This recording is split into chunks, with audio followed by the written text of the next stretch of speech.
Assalamualaikum warahmatullahi wabarakatuh. Bertemu kembali dengan Bapak di sini di pembelajaran bahasa Indonesia. Untuk tugas resensi lagu yang belum mengumpulkan masih Bapak tunggu, dan pada hari ini kita akan belajar tentang drama. Karena kita tidak bisa bertemu di kelas, maka untuk videonya bisa kalian putar mungkin karena ini pembelajarannya offline, jadi videonya nanti bisa diputar kembali untuk dipelajari. Sebagai informasi bahwa materi untuk PAT nanti adalah materinya dimulai dari bab pertama kali masuk semester genap sampai terakhir, yaitu bab materi drama ya. Drama itu apa? Nah, kita harus mengenal dulu drama itu adalah sebuah cerita atau kisah yang menggambarkan kehidupan dan watak melalui tingkah laku atau acting yang dipentaskan. Dari pembelajaran ini nanti Bapak harapkan kalian mampu memahami struktur drama yang kalian baca atau kalian tonton di televisi atau di media yang lain. Kemudian yang kedua, Bapak harapkan mampu mengidentifikasi unsur-unsur drama. Baik, untuk yang pertama yang akan kita bahas adalah tentang struktur drama. Jadi memahami struktur drama yang dibaca atau ditonton. Siapa yang tahu struktur drama itu apa? Untuk materinya nanti bisa kalian cari, tidak hanya di LKS, tapi kalian bisa nanti mencari di Google untuk materi-materi yang berkaitan dengan drama. Jadi Bapak berharap kalian bisa lebih kreatif di dalam menyikapi kondisi saat ini yang membuat kita tidak bisa bertemu di kelas. Sebagaimana jenis teks lainnya, drama terdiri atas bagian-bagian yang tersusun secara sistematis.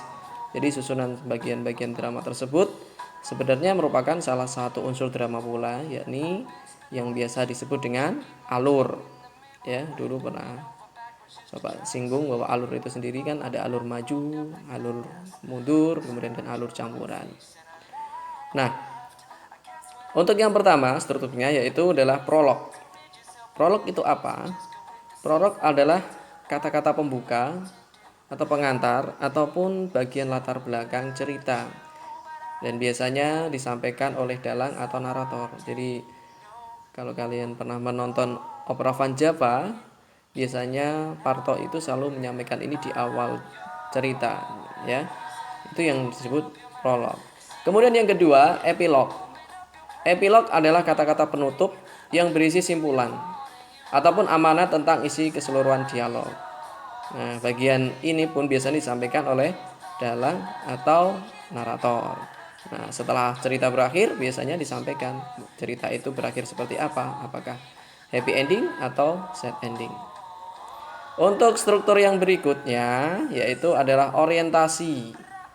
Orientasi itu apa? Orientasi adalah bagian yang menentukan aksi dalam waktu dan tempat.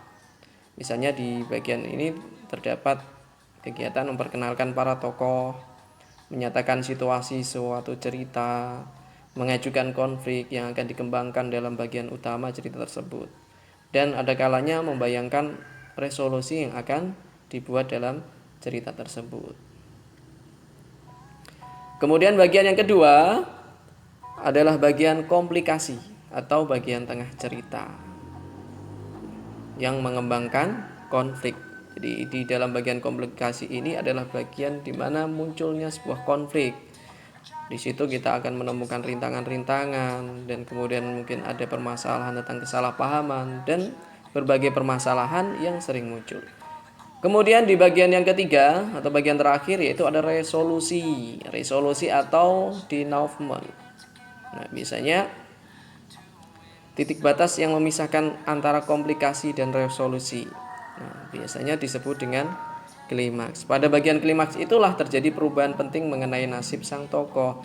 Jadi cerita yang dimulai dari prolog sampai berakhir ke bagian epilog itu nanti akan ada ending ceritanya. Apakah itu nanti akan mengubah nasib dari tokoh tersebut atau tidak. Ya, itu tadi. Jadi untuk yang pertama tadi kita sudah mengenal tentang drama ya. Drama itu apa? Bisa dikatakan drama itu adalah salah satu kegiatan atau pementasan yang menceritakan tentang kisah hidup manusia dengan serbanikanya. Serbanikanya itu apa? Maksudnya segala hal yang berhubungan dengan kehidupan manusia itu sendiri. Kemudian yang kedua, struktur drama. Struktur drama itu dimulai dari prolog, epilog, kemudian orientasi, kemudian konflik atau komplikasi, kemudian resolusi. Baik, untuk pertemuan hari ini saya rasa cukup. Untuk penugasan nanti di pertemuan berikutnya, selalu di rumah, tetap belajar, kerjakan semua tugas yang diberikan oleh Bapak Ibu guru, menjaga kebersihan, dan tetap berdoa semoga pandemi corona akan berakhir.